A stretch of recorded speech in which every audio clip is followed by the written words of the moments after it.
Our story begins in the quiet, picturesque town of Winter River, Connecticut. Here we meet Adam and Barbara Maitland, a loving and down-to-earth couple. They live in an idyllic country house, which they cherish. The Maitlands are content with their simple, peaceful life, spending their days on home improvement projects and enjoying each other's company. However, their tranquil existence is about to take a drastic turn.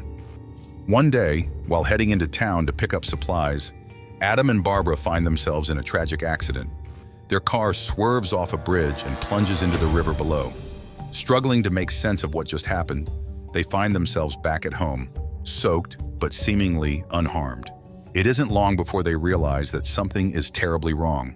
The couple discovers a mysterious book titled The Handbook for the Recently Deceased and notices that their reflections have disappeared. It's at this moment that they come to the horrifying realization. They didn't survive the accident. They are now ghosts, trapped in their own home. Adam and Barbara grapple with the shocking discovery that they are dead. Their house, once a place of comfort, now feels unfamiliar and eerie. They attempt to leave, but when Adam steps outside, he is transported to a surreal desert landscape filled with monstrous sandworms. Frightened, they quickly retreat back inside. The couple soon realizes they are confined to their house, unable to leave its boundaries.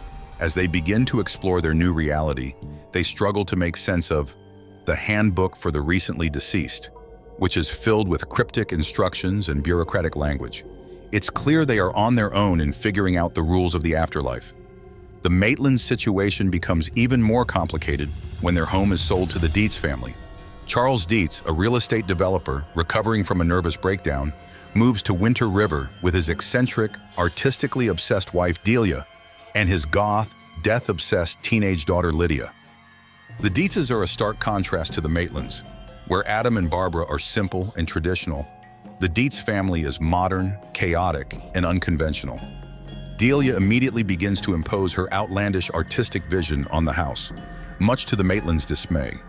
Determined to reclaim their home, Adam and Barbara try to scare the Deetz family away.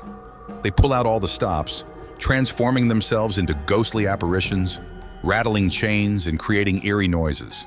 However, their efforts go unnoticed. The Deetzes remain oblivious to their ghostly roommates, continuing with their plans to renovate the house into a modern art masterpiece.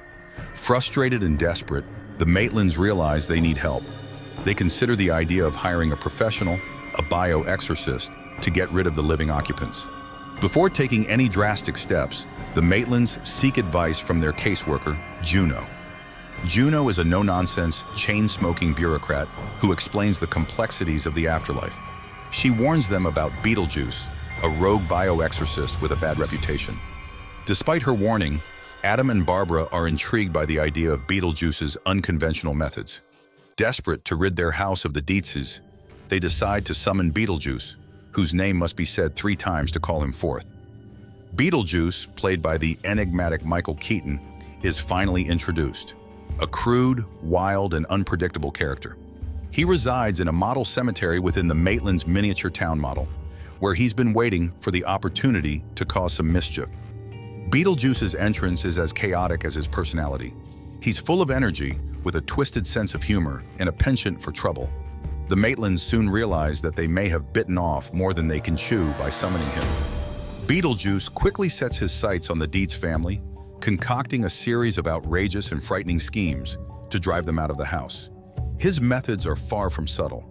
He conjures up a grotesque and surreal carnival in the living room, possesses the Deetzes during a dinner party, and transforms into various monstrous forms. These scenes are both terrifying and darkly humorous, showcasing Beetlejuice's chaotic nature.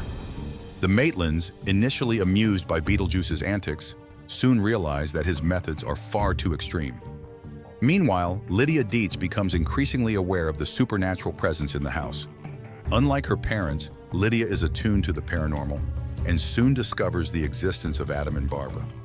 Unlike the Maitlands' initial perception of her as a typical teenager, Lydia is intelligent, sensitive, and deeply interested in the afterlife. She bonds with the Maitlands, sympathizing with their situation and even expressing a desire to join them in the afterlife. Lydia's relationship with the ghost becomes a pivotal element in the story, as she acts as a bridge between the living and the dead. Beetlejuice's schemes become increasingly dangerous, and it becomes clear that he has his own agenda. He is not just interested in scaring the Deetzes away, he wants to escape the confines of the afterlife and wreak havoc in the world of the living. Beetlejuice's chaotic energy becomes more menacing as he starts to manipulate the situation to his advantage. The Maitlands, now wary of the monster they've unleashed, try to contain Beetlejuice, but controlling him proves to be a challenge. Realizing that Beetlejuice is too dangerous to be left unchecked, Adam and Barbara seek out Juno for help once again. However, they are on their own, as Juno is preoccupied with other cases and dismisses their concerns.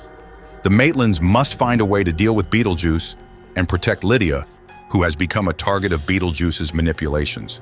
Their struggle to contain Beetlejuice leads to a series of increasingly desperate attempts to regain control of their home and protect their new friend. Throughout the chaos, the Deetz family begins to change. Charles, initially interested in exploiting the house's haunted nature for profit, starts to see the impact of the supernatural on his family.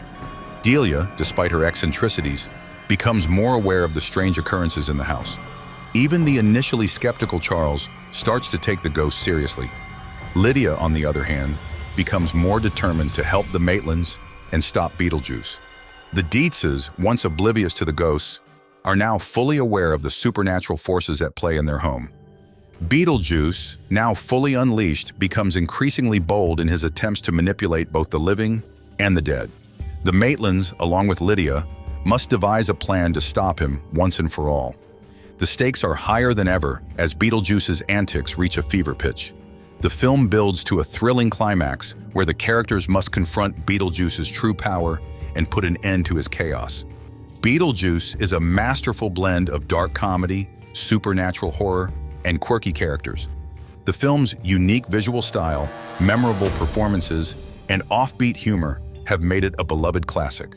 The story of the Maitlands, the Deetzes, and the chaotic Beetlejuice offers a roller coaster of emotions, blending moments of laughter with genuine tension. The film's first half sets the stage for an unforgettable adventure, filled with strange occurrences, eccentric characters, and a battle between the living and the dead. Stay tuned for the next part of our recap, where we'll dive into the climactic moments and resolution of this wild ride. If you enjoyed this recap, don't forget to like, comment, and subscribe for more movie summaries and insights. Drop a comment below with your thoughts on Beetlejuice, or let us know which movie you'd like to see recapped next. Until next time, keep watching and keep dreaming.